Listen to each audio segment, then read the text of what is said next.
You're another mama or a meal-making man, a saute Sally or a Peter Pan. We could make it easy, just as well make a fuss. We are simply cooks like us. I'm Brooke. I'm Bridget. And we're Cooks Like Us. And today we're going to make spaghetti squash. This beautiful squash we had no idea what to do with, and it sat on our counter for like 3 weeks, and we're just like, finally we have to make it. What should we do with it? So what do you do with spaghetti squash? We kept asking ourselves. Hey, you make it spaghetti, and it's much better than spaghetti as it turns out. It really is, and I was the first to say but it totally works.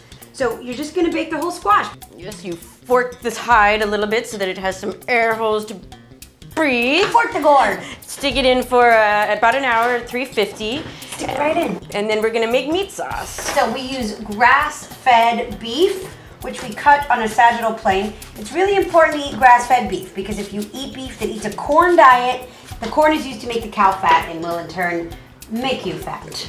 So we also get our onions and garlic ready for the trifecta, which is the beef fat that we have in there with our onions and garlic. And I cut it crosshatch and then just cut it on the side to get a nice clean dice.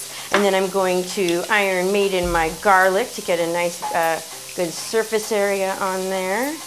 There we go, look at that.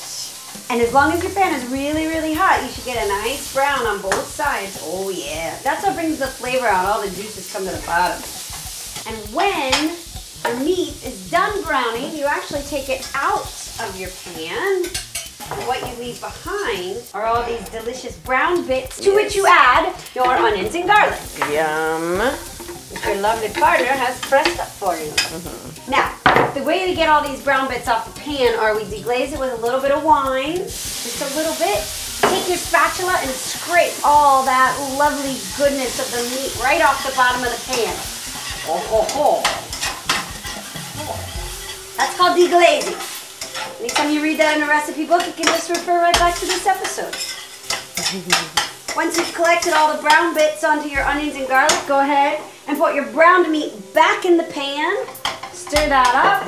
Add your organic tomato sauce to the pan. Stir that up. Now, since Brookie likes a lot of sauce to meat ratio, I'll add a little extra for her. And then you let it simmer for a good 15-20 minutes until it becomes this beautiful dark red brown. And after about an hour, you get your delicious gourd. You can see it's nice and soft on the outside and pretty malleable.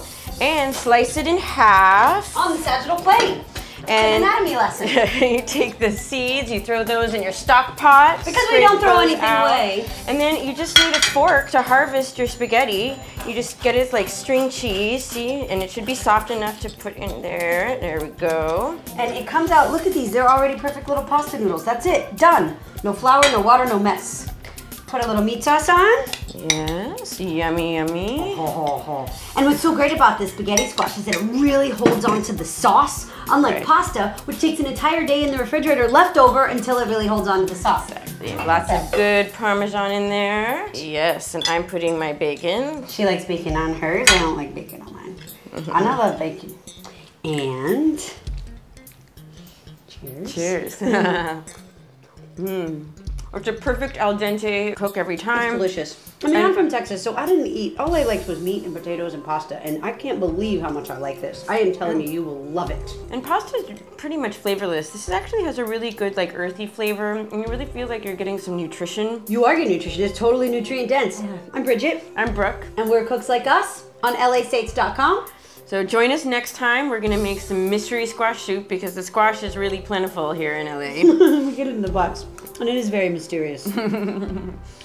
And remember, we're not professionals. So try this at home. Try it at home, it's so good.